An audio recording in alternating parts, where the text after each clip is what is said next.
Oi, seus chamados, sejam todos bem-vindos ao meu canal. Se você é uma pessoa que é nova por aqui, eu te convido a se inscrever aí, clicando no botão vermelho que tá abaixo, escrito inscreva-se. Peço também que ative o sino das notificações, porque assim toda vez que eu enviar um vídeo novo, o YouTube te notifica e você pode ver que sempre consumir um conteúdo de qualidade. E caso ele não envie a notificação, me siga no meu Instagram, que é esse que aparece na tela, porque lá eu sempre aviso dos vídeos novos. Então, dados os recados, vamos pro caso.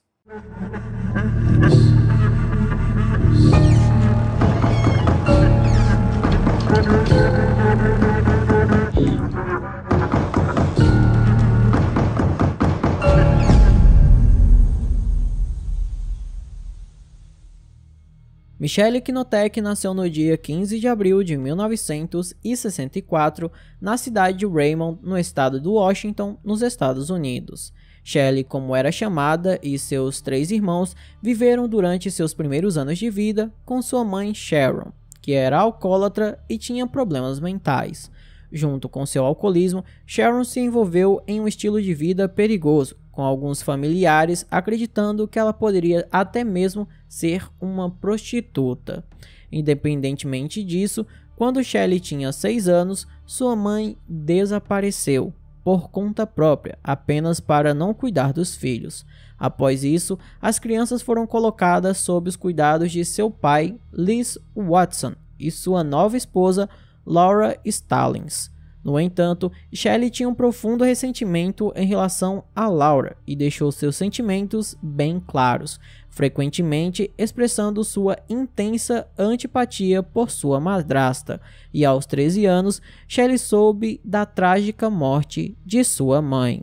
Ao que tudo indica, a Sharon viveu por muito tempo com um homem com quem ela havia fugido, e eles tinham um relacionamento nada saudável, vivendo em condições de sem teto e usando muita droga. Infelizmente, por causa da vida que levava, ela acabou sendo agredida até ter sua vida ceifada. Por sua vez, Shelley passou a atormentar seus irmãos, encontrando motivos para culpá-los por faltar ao dever de casa ou provocar conflitos frequentes. No entanto, esses conflitos entre irmãos se estendiam muito além das brigas típicas da infância, conforme revelado mais tarde por Laura.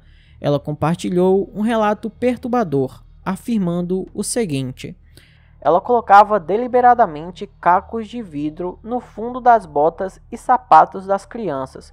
Que tipo de pessoa se envolve em tais atos maliciosos? Seguindo com a história, o mês de março de 1969 marcou um momento crucial, quando Shelley, de 14 anos, revelou sua verdadeira face. Laura e Liz ligaram para a escola para saber por que ela não havia voltado para casa, e descobriram que Shelley estava em um centro de detenção juvenil. Na verdade, a garota não estava com problemas em si, mas havia acusado o próprio pai de ter a violado. Porém, posteriormente, um exame médico confirmou que Shelley havia mentido sobre sua alegação. Na tentativa de resolver a situação, a garota passou por um acompanhamento psicológico tanto sozinha quanto com sua família. No entanto, foi apenas dinheiro jogado fora porque a jovem se recusou veementemente a reconhecer seus erros. E depois do que aconteceu, a Shelley foi morar com os pais de sua madrasta e seu comportamento destrutivo só piorou. Seus acessos de raiva continuavam e ela se oferecia para cuidar dos filhos dos vizinhos apenas para colocá-los trancados em seus quartos. Ela até mesmo fez falsas acusações de abuso contra o avô. Seu padrão de manipulação e abuso continuou na idade adulta. Ela teve 2 casamentos e 2 filhas, Nick e Sammy, e na primavera de 1982 conheceu um trabalhador da construção civil e veterano da marinha chamado David Knotek. 5 anos depois, em 1987, eles se casaram e no ano seguinte, Shelley recebeu sua primeira vítima em casa. A primeira vítima dela foi seu próprio sobrinho, chamado Shane Watson, de 13 anos, que mudou-se para a residência dela no ano de 1988. O pai do Shane, que era membro de uma gangue de motoqueiros, havia sido preso e a mãe dele não tinha condições financeiras para cuidar do filho. E sem muita demora, a Shelley aceitou cuidar dele apenas para colocá-lo em uma tortura sem fim. Ela introduziu uma forma distorcida de disciplina que empregaria até nas infrações mais triviais, como usar o banheiro sem permissão. Essa prática envolvia instruir o menino, assim como suas próprias filhas, a se despir e suportar as temperaturas geladas do lado de fora, enquanto ela os molhava com água. Shelley tinha um prazer ainda maior em humilhar as próprias filhas. Certa vez, ela empurrou a cabeça de uma contra uma porta de vidro e as prendia em jaulas. A única pessoa que escapava dos abusos era a Tori, a filha mais nova, porém, futuramente isso iria mudar. Além disso, como não estava satisfeita em ter apenas o Shane e suas filhas para humilhar, uma ex-amiga dela chamada Kate Loreno estava passando por muitas dificuldades financeiras e a Shelley, como uma ótima pessoa que era, a convidou para sua casa. No início, a Michelle até a tratou como um ser humano, no entanto, depois de um tempo, a Kate foi forçada a realizar trabalhos sem roupa, tomar sedativos durante a noite e dormir ao lado da caldeira do porão. E não demoraria muito para que seus jogos sádicos piorassem ainda mais. Dentro de algum tempo, a Kate perdeu mais de 45 quilos. Seu corpo estava coberto de hematomas, cortes e feridas, e depois de uma surra particularmente violenta, ela foi deixada inconsciente no porão, onde o David ouviu seus ruídos e foi até ela. Ele a encontrou em um estado crítico e tentou ajudá-la, porém, apesar de seus esforços, ficou evidente que sua vida não poderia ser salva. Mesmo depois de 5 minutos fazendo massagem cardíaca, a verdade inegável surgiu. Kate havia falecido. Ao saber que sua ex-amiga havia perdido a vida, a Michelle rapidamente manipulou todos à sua volta para acreditar que todos eram seus cúmplices e iriam pagar na justiça caso alguém ficasse sabendo daquilo. E seguindo as instruções da esposa, o David Knotek cremou o corpo da Kate e depois espalhou suas cinzas, apagando qualquer evidência do crime. Por sua vez, o Shane percebeu que não poderia mais ficar ali e bolou um plano de fuga em fevereiro de 1995. Ele havia tirado fotos de Kate enquanto ela ainda estava viva e mostrou essas fotos a Nick, contando seu plano. Ele iria mostrar tudo à polícia.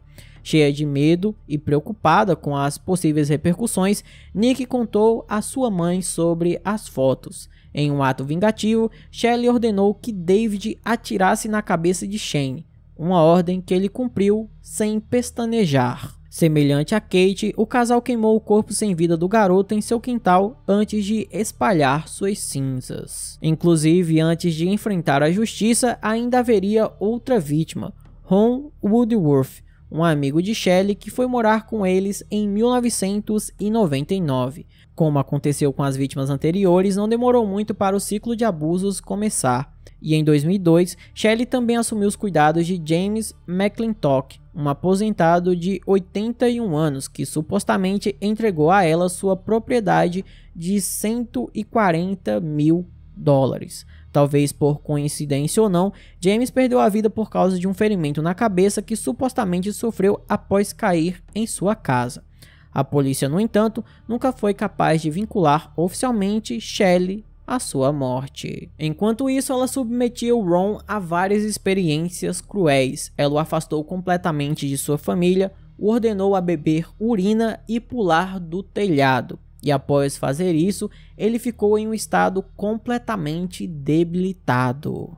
E como uma espécie de tratamento sádico, a Michelle começou a derramar alvejante nas feridas do Ron, até que ele finalmente sucumbiu em 2003 por não resistir àquele tratamento. Shelley escondeu o corpo dele no freezer, enganando seus amigos, alegando que ele havia conseguido um emprego em Tacoma. Eventualmente, David enterrou Ron em seu quintal. No entanto, o súbito desaparecimento dele desencadeou uma revelação para Tori, que agora tinha 14 anos. Com suas irmãs mais velhas já tendo se mudado, Tori reuniu coragem para falar com elas sobre suas suspeitas. Incentivada por suas irmãs, a garota reuniu os pertences de Ron, fornecendo evidências cruciais para apoiar seu caso ao apresentá-lo às autoridades. Então, ainda em 2003, uma investigação minuciosa da polícia foi conduzida na propriedade dos Kinotech, levando à descoberta dos restos mortais de Ron. Posteriormente, em 8 de agosto daquele ano, David e Shelley Kinotech foram detidos e colocados sob prisão. Após os eventos, a Tori foi colocada sob os cuidados de uma das suas irmãs, a Sammy, e assim que foi preso, o David rapidamente confessou ter enterrado o corpo do Ron e atirado na cabeça do Shane. Como resultado, ele enfrentou acusações de homicídio em segundo grau e cumpriu uma pena de 13 anos de prisão. Michelle, por outro lado, foi acusada de assassinato em segundo grau pela morte de Kate e homicídio culposo pela morte de Ron, e pegou a pena de 22 anos de prisão, sendo solta em 8 de novembro de 2022. Em 2018, David Kinotech obteve liberdade condicional e aproveitou a oportunidade para pedir o perdão das filhas. Sammy e Tori expressaram publicamente seu perdão ao pai, reconhecendo como mais uma vítima da influência destrutiva de sua mãe. Em contraste, Nick optou por não aceitar o pedido de desculpas do pai. Infelizmente, eu não sei qual é o paradeiro da Michelle ou se ela tentou se reaproximar das filhas, mas eu acredito que ela não tenha tanta cara de pau assim. Então, esse foi o vídeo de hoje. Espero imensamente que vocês tenham gostado da forma como narra os casos e nunca do que acontece. Se você gostou, eu peço que deixe um like, se inscreva no canal, mande para todos os seus amigos, me siga nas redes sociais. Por hoje é só. Até a próxima e tchau!